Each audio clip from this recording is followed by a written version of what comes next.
大家好，我係紫微斗數師預言。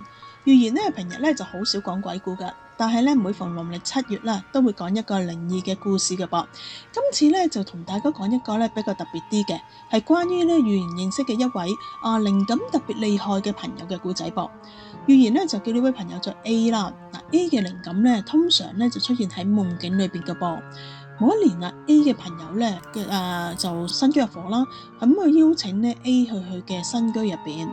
A 咧喺當晚咧就夢到咧自己咧就去到嗰個朋友嘅屋企，但係咧見到朋友屋企入邊咧有一對母女嘅靈體噃。A 咧就好驚咧影響到朋友嘅心情啊，亦都知道咧講咗出嚟咧個朋友會驚，所以咧佢亦都冇將呢一件事咧話俾佢嘅朋友聽啦。後嚟咧過咗咧冇幾耐啦。佢個朋友咧就表示屋企咧陸續咧就出現一啲怪事噃，佢自己咧同埋某啲家人咧亦都甚至係夢到咧有一對母女啊喺佢哋屋企入邊話唔肯離開啊。A 咧聽咗之後咧，佢都冇將自己嘅夢境講出嚟，佢只係建議咧朋友咧去揾專業嘅人士咧去到處理噃。嗱，大家咧有冇認識一啲咧擁有呢一種體質嘅朋友咧？又或者你自己係咪都有通靈嘅體質咧？